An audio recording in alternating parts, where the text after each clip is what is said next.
বারান্দায় ঈশার বাবা বসেছিলেন, হাঁটু পর্যন্ত তোলা লুঙ্গি, গায়ে নীল রঙের গেঞ্জি। এই জিনিস কোথায় পাওয়া যায় কে জানে, কি সুন্দর মানিয়েছে তাকে। ভদ্রলোকের গায়ের রং ধবধবে সাদা, আকাশি রঙের গেঞ্জিতে তার গায়ের রং ফুটে বেরোচ্ছে। সব মিলিয়ে সুখী সুখী একটা ছবি। নীল রংটাই বোধহয় সুখের, কিংবা কে জানে ভদ্রলোকের চেহারাটাই বোধহয় সুখী সুখী।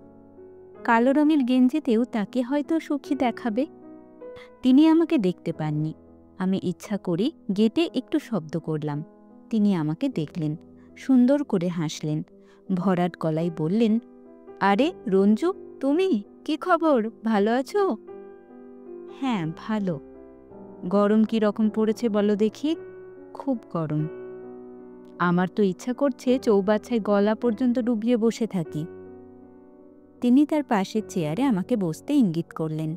হাসি হাসি মুখে বললেন, বসো, তোমার কাছ থেকে দেশের খবরাখবর কিছু শুনি। আমার কাছে কোনো খবরাখবর নেই চাচা। না থাকলে বানিয়ে বানিয়ে বলো, বর্তমান চালু গুজব কি? আমি বসলাম তার পাশে। এশার বাবার সঙ্গে কথা বলতে আমার ভালো লাগে। মাঝে মাঝে এ বাড়িতে এসে শুনি এশা নেই, মামার বাড়ি গেছে, রাতে ফিরবে না। তার মামার বাড়ি ধানমন্ডিতে, প্রায়ই সে সেখানে যায়। আমার খানিকটা মন খারাপ হয়, কিন্তু এশার বাবার সঙ্গে কথা বললে আমার মন খারাপ ভাবটা কেটে যায়। এই যে এখন বসলাম ওনার পাশে, এখন যদি শুনি এশা বাসায় নেই, মামার বাড়ি গিয়েছে, আমার খুব খারাপ লাগবে না। তারপর রঞ্জু, নতুন কোনো গুজবের কথা তাহলে জানো না? না। বলো কি তুমি, শহর ভর্তি গুজব। আমি তো ঘরে বসে কত কি শুনি। চা খাবে? না। খাও এক কাপ, তোমার সঙ্গে আমিও খাবো। তুমি আরাম করে বসো, আমি চায়ের কথা বলে আসি। আপনাকে বলতে হবে না, আমি বলে আসছি। এশা কি বাসায় নেই? আছে, বাসাতেই আছে। বলেই তিনি চায়ের কথা বলতে উঠে গেলেন। কি চমৎকার তার এই ভদ্রতা! আমি কে? কেউ না, অতি সামান্য একজন। একটা অ্যাড ফার্মে কাজ করি। অল্প যে কটা টাকা পাই তার প্রতিটির হিসাব আমার আছে। আর এরা, আমার ধারণা এদের গেটে দাঁড়িয়ে থাকা দারোয়ান আমার চেয়ে বেশি টাকা পায়। নিতান্ত ভাগ্যক্রমে এদের এক আত্মীয়ের সঙ্গে এ বাড়িতে এসেছিলাম। প্রথম দিনেই এশার কি সহজ সুন্দর ব্যবহার, যেন সে অনেক দিন থেকেই আমাকে চেনে। সেদিন কেমন হাসি মুখে বলল, আপনি তো বেশ লম্বা, আসুন একটা কাজ করে দিন, চেয়ারে দাঁড়ান, দাঁড়িয়ে খুব উঁচুতে একটা পেরেক লাগিয়ে দিন। আমি বললাম, এত উঁচুতে পেরেক দিয়ে কি করবেন? আজ বলবো না, আর একদিন এসে দেখে যাবেন। দ্বিতীয়বার এ বাড়িতে আসার কি চমৎকার অজুহাত তৈরি হলো, অথচ অজুহাতের কোনো প্রয়োজন ছিল না। এদের বাড়ি দুয়ার খোলা বাড়ি, যে কেউ যে কোনো সময় আসতে পারে, কোনো বাধা নেই। অথচ মনে আছে তৃতীয়বার কত ভয়ে ভয়ে এসেছি। গেট খুলে ভেতরে ঢোকার সাহস হয়নি। যদি আমাকে কেউ চিনতে না পারে, যদি এশা বিস্মিত হয়ে বলে, আপনি কাকে চান? সেরকম কিছুই হলো না। ঈশার বাবা আমাকে দেখে হাসি মুখে বললেন, কি ব্যাপার রঞ্জু, গেটের পাশে দাঁড়িয়ে আছো কেন? আসো, ভেতরে আসো। আমি খানিকটা বিব্রত ভঙ্গিতেই ঢুকলাম। তিনি হাসি মুখে বললেন, দেশের খবরাখবর বলো, নতুন কি গুজব শুনলে? ঈশা বোধহয় বাইরে যাচ্ছিল। আমাকে দেখে থমকে দাঁড়িয়ে বলল, বেছে বেছে আজকের দিনটাতেই আপনি এলেন, এখন বেরোচ্ছি, আপনার সঙ্গে কথা বলতে পারবো না। চট করে আসুন তো, পেরেকটা কি কাজে লাগছে দেখে যান। আমি ইতস্তত করছি। ঈশার বাবার সামনে থেকে উঠে যাব, উনি কি মনে করবেন কে জানে। উনি কিছুই মনে করলেন না, সুখী সুখী গলায় বললেন, যাও দেখে এসো, জিনিসটা ইন্টারেস্টিং। পেরেক থেকে হলুদ দড়ির মতো একটা জিনিস মেঝে পর্যন্ত নেমে এসেছে। এসা বাতি নিভিয়ে একটা সুইচ টিপতেই অদ্ভুত ব্যাপার হলো। হলুদ দড়ি আলোয় ঝিকমিক করতে লাগলো। সেই আলো স্থির নয়, যেন গড়িয়ে গড়িয়ে নিচে নামছে। আলোর ঝর্ণা, অপূর্ব। কি অবাক হয়েছেন তো? হ্যাঁ, হয়েছি। এরকম অদ্ভুত জিনিস এর আগে কখনো দেখেছেন? না। আমার বড় বোন পাঠিয়েছেন, নেদারল্যান্ড থাকেন যিনি, তিনি। এখন যান, বসে বসে বাবার গল্প শুনুন। বাবা কি আপনাকে তার কচ্ছপের গল্পটা বলেছে? না তো। তাহলে হয়তো আজ বলবে, বাবার গল্প বলার একটা প্যাটার্ন আছে, কোনটির পর কোন গল্প আসবে আমি সব জানি। এশা হাসল, কি সুন্দর হাসি। আমি দীর্ঘ নিঃশ্বাস ফেললাম। না জানি কোন ভাগ্যবান পুরুষ এই মেয়েটিকে সারা জীবন তার পাশে পাবে। এশার বাবা সেদিন কচ্ছপের গল্প বললেন না, পরের বার যেদিন গেলাম সেদিন বললেন। কচ্ছপ কোথায় ডিম পাড়ে জানো তো রঞ্জু? ডাঙায়।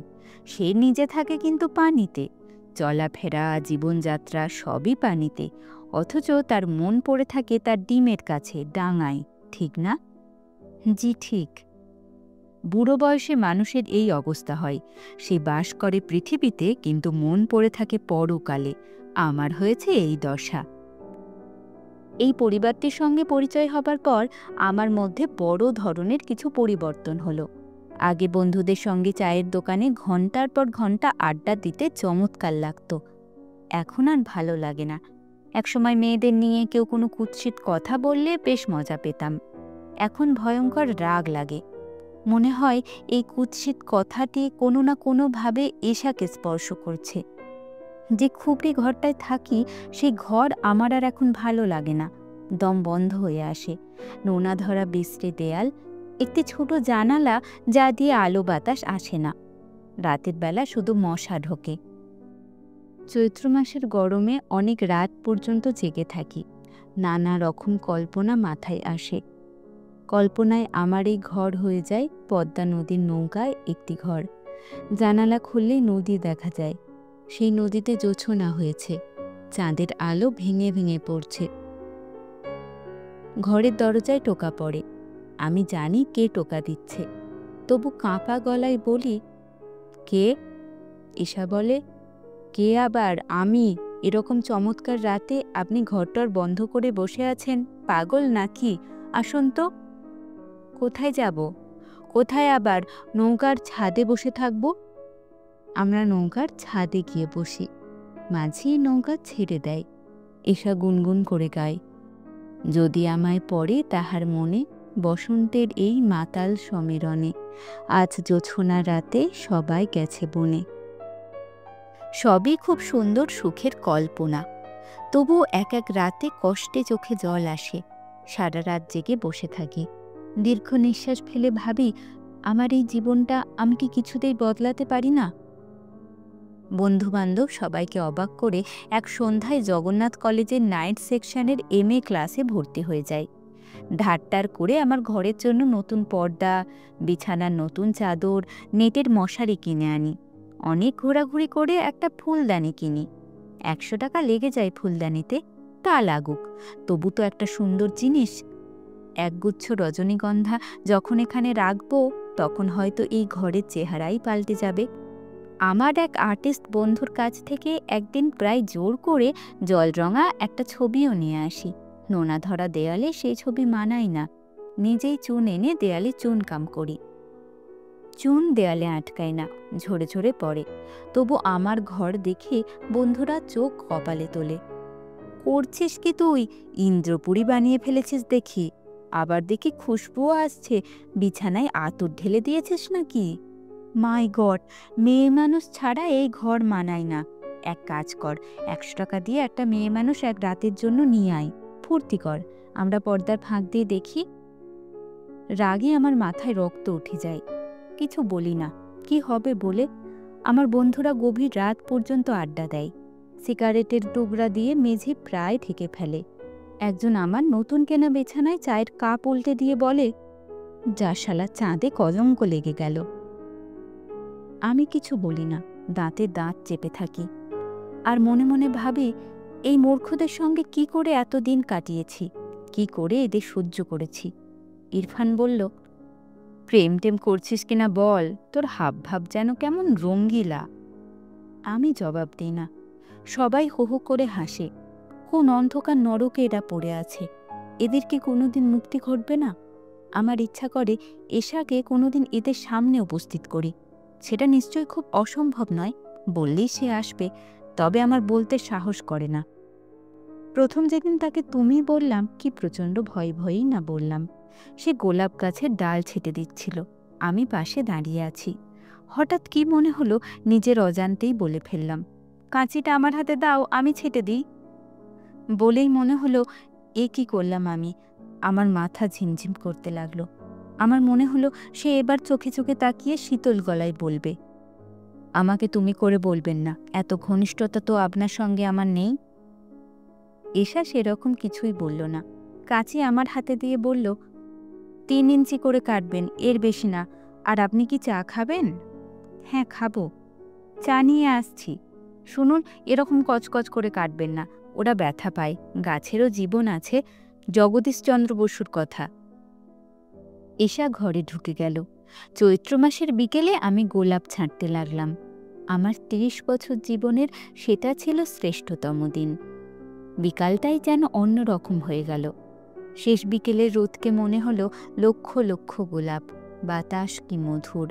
এশার বাবা যখন বাইরে এসে বললেন, তারপর রঞ্জু, দেশের খবর কি বলো, নতুন কি গুজব শুনলে?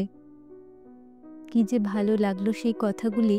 মনে হলো এরকম সুন্দর কথা এর আগে আমাকে কেউ বলেনি। গোলাপের ডাল ছাঁটছ মনে হচ্ছে? জি চাচা। এর একটা ফিলোসফিক এসপেক্ট আছে, সেটা লক্ষ্য করেছ? ফুল ফোটাবার জন্য গাছকে কষ্ট দিতে হচ্ছে। হা হা হা। তার সঙ্গে গলা মিলিয়ে আমিও হাসলাম। ঈশা চায়ের ট্রে নিয়ে ঢুকতে ঢুকতে বলল, এত হাসাহাসি হচ্ছে কেন? আমি কি যোগ দিতে পারি? ওদের বাড়ি থেকে ফিরলাম সন্ধ্যার পর। ঈশা গেট পর্যন্ত এলো, হাসি মুখে বলল, আবার আসবেন? এই কথাটি কি পৃথিবীর মধুরতম কথার একটি নয়? আমি আবার আসতে পারি এ বাড়িতে, যতবার ইচ্ছা আসতে পারি। আমাকে কোনো অজুহাত তৈরি করতে হবে না। তবুও ছোটোখাটো কিছু অজুহাত আমি তৈরি করেই রাখি। যেমন একবার আমার একটা হ্যান্ডব্যাগ ফেলে এলাম, যাতে পরদিন গিয়ে বলতে পারি, জরুরি কিছু কাগজপত্র ছিল, যাক পাওয়া গেল। সবচেয়ে বেশি যা করি তা হচ্ছে গল্পের বই নিয়ে আসি, তারপর সেই বই ফেরত দিতে যাই। গল্পের বই আমি পড়ি না, ভালো লাগে না, কোনো কালেও ভালো লাগেনি। তবু রাতে শুয়ে শুয়ে বইয়ের ঘ্রাণ নেই, পাতা উল্টাই। এশার স্পর্শ এই বইগুলির পাতায় পাতায় লেগে আছে ভাবতেও আমার রোমাঞ্চ বোধ হয়। গা শিরশির করে, গভীর আনন্দে চোখ ভিজে ওঠে। বই উল্টাতে উল্টাতে এক রাতে অদ্ভুত এক কাণ্ড হলো। টুক করে বইয়ের ভিতর থেকে কি যেন পড়ল। তাকিয়ে দেখি ছোট একটা নীল রঙের বোতাম, যেন একটা নীল অপরাজিতা। নাকের কাছে নিয়ে দেখি সত্যি গন্ধ আসছে। আমি গভীর মমতায় বোতামটা বালিশের নিচে রেখে দিলাম। সারা রাত ঘুম হলো না। কেবলই মনে হলো একদিন না একদিন এশা আসবে বাড়িতে। আমি তাকে বলবো, তুমি যে ফুলটি আমায় দিয়েছিলে সেটা এখনো ভালো আছে, কি সুন্দর গন্ধ। সে অবাক হয়ে বলবে, আমি আবার ফুল দিলাম কবে? এর মধ্যে ভুলে গেলে একটা নীল ফুল দিয়েছিলে না? বলেন কি, নীল ফুল আমি কোথায় পাবো? আমি বালিশ সরিয়ে বোতামটা বের করে আনব। এশা বিস্মিত হয়ে বলবে, এটা বুঝি আপনার নীল ফুল? আমি বলবো, বিশ্বাস না হলে গন্ধ শুকে দেখো। এশার বাবা নিজেই 2 কাপ চা নিয়ে ঢুকলেন। আমার বড় লজ্জা লাগলো। আমি বললাম, ছি ছি, আপনি কেন? তিনি হেসে বললেন, তাতে কি হয়েছে, খাও, চা খাও। চিনি হয়েছে কিনা বলো।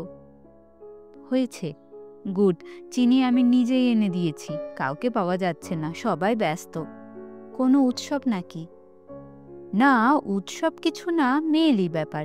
এশার বিয়ে ঠিক হলো, ওরা দিন পাকা করতে আসবে, রাত 8টায় আসবে। এখনো 3 ঘন্টা দেরি, অথচ ভাব দেখে মনে হচ্ছে। আমি নিঃশব্দে চায়ে চুমুক দিতে লাগলাম। এশার বাবা বললেন, ব্যারিস্টার ইমতিয়াজ সাহেবের ছেলে, তুমি চিনবে নিশ্চয়ই। ইমতিয়াজ চৌধুরী জিয়ার আমলে হেলথ মিনিস্টার ছিলেন। ছেলেটা খুব ভালো পেয়েছি, জার্মানি থেকে পিএইচডি করেছে কেমিক্যাল ইঞ্জিনিয়ারিংয়ে। এখন দেশে কিসব ইন্ডাস্ট্রি দিবে, রং তৈরি করবে, আমি ঠিক বুঝিও না। চা শেষ করবার পরও আমি খানিকক্ষণ বসে রইলাম। যাবার আগে এশা বেরিয়ে এলো। কি চমৎকার করেই না আজ তাকে সাজিয়েছে। তাকিয়ে থাকতে কষ্ট হয়। এশা হাসি মুখে বলল, বেছে বেছে আপনি ঝামেলার দিনগুলিতেই আসেন কেন বলুন তো? আমি ফিরে যাচ্ছি আমার খুবরি ঘরে। অন্য সব রাতের মতো আজ রাতেও হয়তো ঘুম হবে না। বালিশের নিচ থেকে নীল বোতাম বের করে আজও নিশ্চয়ই দেখব। এই পরিবারটির কাছ থেকে একটা নীল বোতামের বেশি পাওয়ার যোগ্যতা আমার ছিল না। এই সহজ সত্যটি আজ রাতেও আমার মাথায় ঢুকবে না। আজ রাতেও বোতামটিকে মনে হবে একটি অপরাজিতা ফুল। আপনারা শুনছিলেন হুমায়ুন আহমেদের লেখা একটি নীল বোতাম। গল্প পাঠ ভালো লাগলে চ্যানেলটি সাবস্ক্রাইব করে আমাদের পাশে থাকবেন। ধন্যবাদ।